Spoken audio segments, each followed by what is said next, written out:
Kailan nga ba nag-umpisa ang kahirapan? Mula pa sa mga lumang istorya sa mga aklat, mayroon ng mahirap at mayaman. Sa napakarami ring kwento, ipinapakita na ang pagsusumikap at pagpupursigi na makapag-aral ang nagiging daan para unti-unting umangat ang kabuhayan. Tunay nga po na ang kahirapan ay isang krisis na sumisira sa ating lipunan.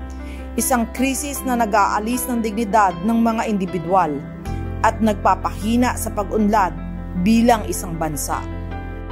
Ang kahirapan ay isang komplikadong issue na may malawak na epekto sa mga individual at sa buong lipunan. Ngunit may isang susi na maaaring magbukas ng pinto sa isang mas maliwanag na kinabukasan. Isang susi na maaaring magbigay ng kapangyarihan sa mga individual, komunidad at sa buong lipunan. At ang susi na iyon ay ang edukasyon.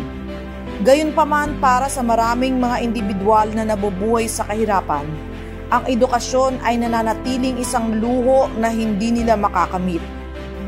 Ako po ay nananawagan at humihiling na nawa ay pataasin ang pondo para sa mga paaralan at sa pagpapatupad ng mga programa na nagbibigay ng mga serbisyo at suporta tulad ng nutrisyon at kalusugan, ang pagsasanay sa bokasyonal, pag-unlad ng mga kasanayan at mga programa sa komunidad ay maaaring magbigay sa mga individual ng mga kasangkapan na kailangan nila upang makakuha ng mas magandang trabaho. Nawa din po ay matugunan ang mga sistemang hadlang na pumipigil sa mga individual na nabubuhay sa kahirapan na makamit ang edukasyon at mga oportunidad sa trabaho.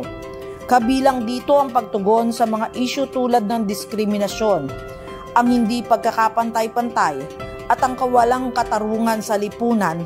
Naniniwala po akong sa pagtutulungan natin, anuman ang hirap na ating pagdaanan ay ating mapagtatagumpayan. Tulad po ng madalas naming sinasabi sa aming kapatirang Agila, Deo et Patria, for God and for our country. I am Mrs. Zambales, 2025, at your service. Pilipino, sa puso, sa isip at sa gawa. Mabuhay po tayong lahat at mabuhay ang ating bansang Pilipinas.